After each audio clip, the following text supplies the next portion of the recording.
So esports. Can you just talk on how big it's going to be? Are there going to be different leagues that people could play in?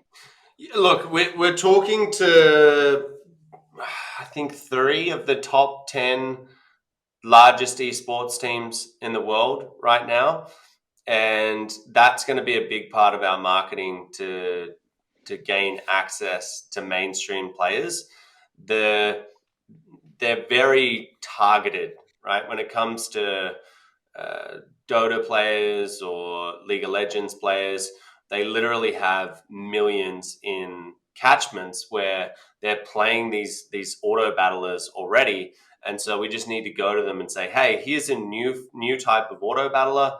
It's got enough similarities with those games that they're used to playing, as long as we entice them with token incentives and large prize pools and different leagues that we set up, then yes, we will be able to start tapping into them. So that is 100% going to be a thing as we roll out Arena and the tournaments and everything that goes with that. But yeah, we're not revealing any of that kind of stuff until later on. Okay. And I know we already touched a little bit on like rentals and sponsors. When you think about that more in the idea of esports, so will there be systems set up so that those gamers who might be really good gamers but still don't have the means to get these alluvials are able to compete and have a chance in like esports competitions?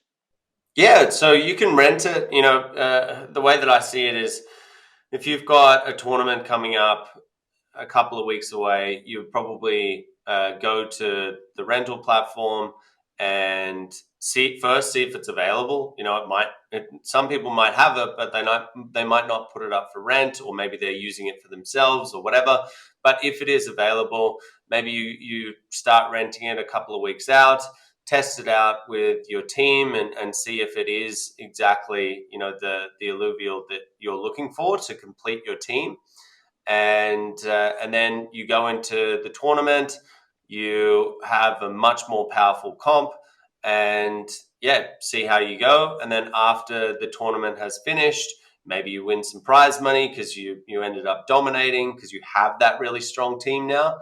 And then after the month period of you renting it, you hand it back. You pay a small amount of fees on that, and you walk away. Yeah, I definitely see that as a thing. Yeah, I think that's a great idea for people say they want to try a ram feed or a ram fire and not sure if it's really going to fit well in their deck, renting it out for a little bit instead of paying however much it's going to cost to get it off somebody else. And now, are these systems going to be set up uh, in game, or you said by a third party? Is it how would you actually go about doing this? Yeah, so it'll be a third party. I'm not 100% sure if it's going to be integrated into, say, like the Illuvidex or whatever. It has the potential over time. If we see that it's a big enough thing, and we're getting enough movement on these systems, then we could definitely integrate it. But right now, we're only talking about using a third party integration. It's not something that we want to spend our time building ourselves. It's obviously quite a complex system, and yeah, so I'm not sure where it's gonna. It's definitely not going to be in game to start off with. Yep. At Yep. best, it would be attached to the Illuvidex, but again, it could also be just a third party platform that we endorse and recommend, and that would entail going to their platform and renting them out there. Okay. And I saw that there was like a transfer option. What would be the idea behind the transfer option? Like, if you sell something, you'd be selling it to somebody else. But why would somebody want to just transfer it?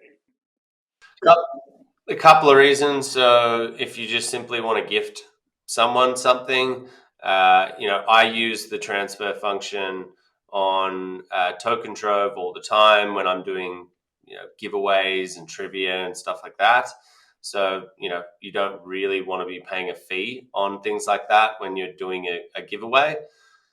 And another one would be, let's say a guild is setting up.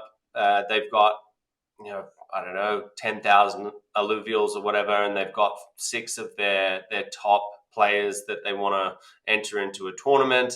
they need to swap around their decks so that each player is geared up to have the best chance at winning this tournament. You would not want to be paying fees to transfer things in between, these wallets so they can, get that optimal team. I think it just makes sense to have the ability to, just swap around all of the different configs and then, go from there. Yeah. So one of the first things I thought of was the ability to maybe just trade in alluvial back and forth. Like, say I'm chatting with somebody on Discord and I say like, I'll trade you my Ramfire for 3 of your Axodons or something like that. Could that be possible? I know it would be kind of So not trustless. no, so there's not an escrow feature with that, right? Like what you're looking for is, hey, we take custody of that, and we use like there's multiple different providers that allow you to do that with NFTs. I can't remember off the top of my head.